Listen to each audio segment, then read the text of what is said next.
지난 연중 제25주일 복음 말씀을 기억하십니까? 지난주 우리는 자비로운 포도밭 주인의 비유를 들었습니다. 그리고 그 전 주인 연중 제24주일에는 큰 빚을 탕감해주는 임금의 이야기를 들었습니다. 오늘 우리가 들은 복음 말씀 역시 하느님의 자비를 보여주는 또 하나의 이야기입니다. 아들들이 아버지의 뜻을 따르고 행동으로 옮길 때까지 기다려주는 아버지의 모습에서 우리는 자비하신 하느님의 모습을 발견할 수 있습니다. 그런데 오늘 비유 속 아버지는 단순히 아들들에게 오늘 포도원에 가서 일해라 라고 지시하기만 할 뿐 그들의 태도나 행동에 대해 어떠한 간섭도 조치도 취하지 않습니다. 이것으로 오늘 비유 말씀이 다른 이야기들과는 달리 두 아들의 태도에 더 초점을 맞추고 있다는 사실을 우리는 알 수 있습니다. 마테오 복음서의 저자는 디카이오슈네라는 단어를 자주 사용하는데 의로움으로 번역하는 이 단어는 주로 하느님의 뜻을 행하는 것을 가리킵니다. 오늘 복음에서도 이 의로움이라는 단어가 사용되었습니다. 포도원에 가서 일하는 것, 아버지의 뜻에 따르는 것이 의로움을 실천하는 것입니다. 이 아버지의 뜻을 앞에 두고 두 아들은 서로 다른 태도를 보입니다. 첫째 아들은 즉시 싫습니다 라고 단호한 거부 의사를 밝힌 반면 둘째 아들은 예 하고 대답합니다.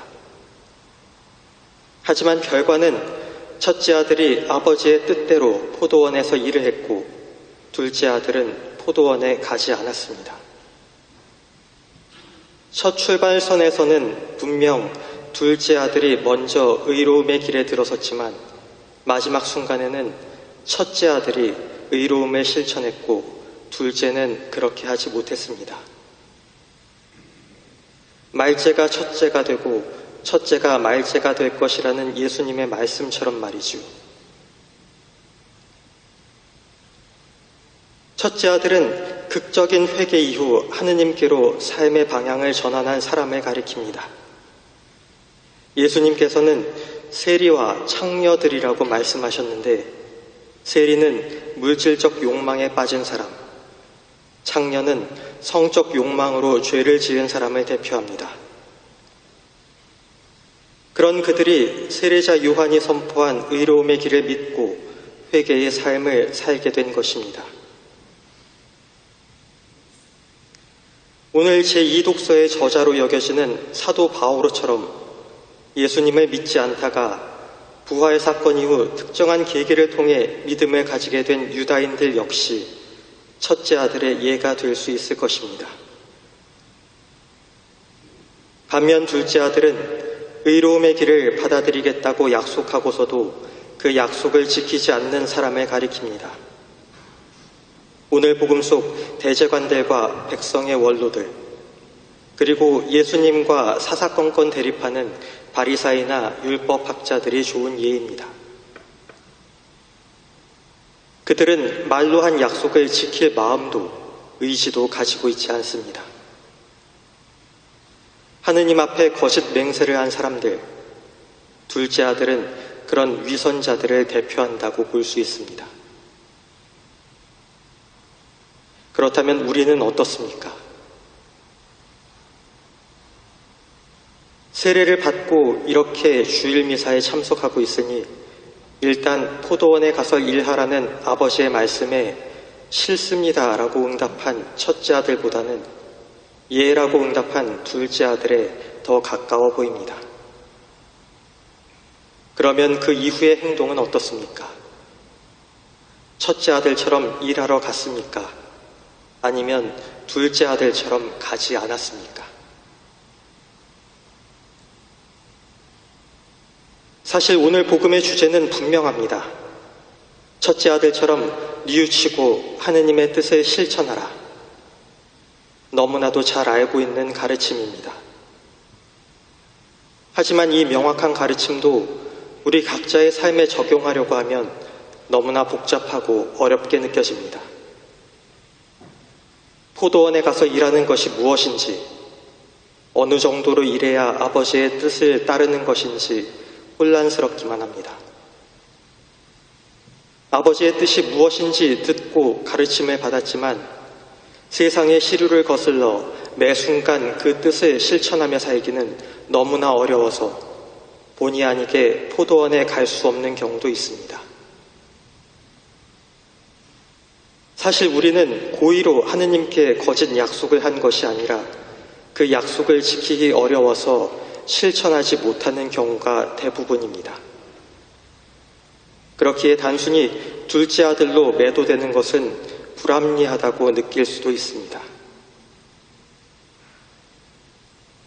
하지만 푸아티에의 성 hillario는 약속을 실천할 마음이 없었다기보다는 그렇게 할 수가 없었던 사람들도 둘째 아들에 속한다고 말합니다. 결국 우리는 둘째 아들일 수밖에 없다는 전제하에 오늘 복음 속 가르침을 되새겨 보아야 합니다.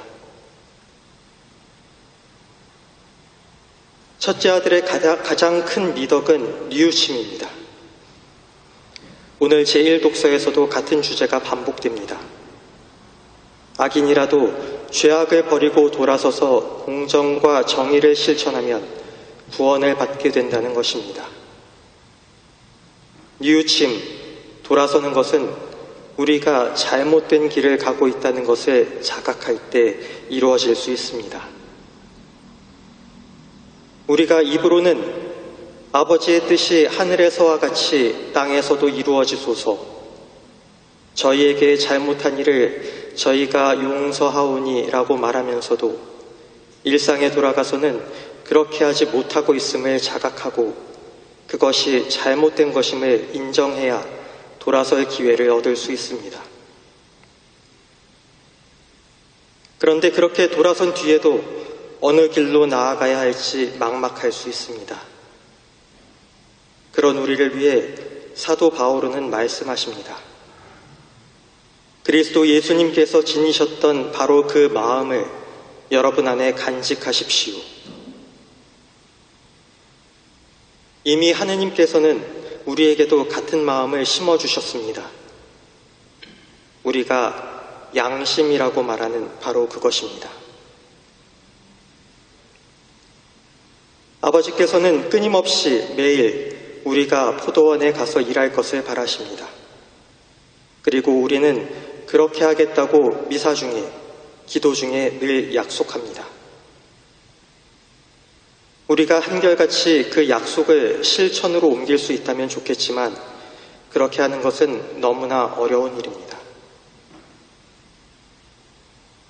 하지만 하느님께서 우리에게 주신 양심의 소리에 늘 귀를 기울이면서 매일 하느님께로 돌아서려고 노력한다면 우리가 미사 시작할 때 본기도에서 바쳤던 것처럼 하느님께서 우리에게 베푸시는 자비와 은총으로 우리는 영원한 행복을 향해 나아갈 수 있을 것입니다.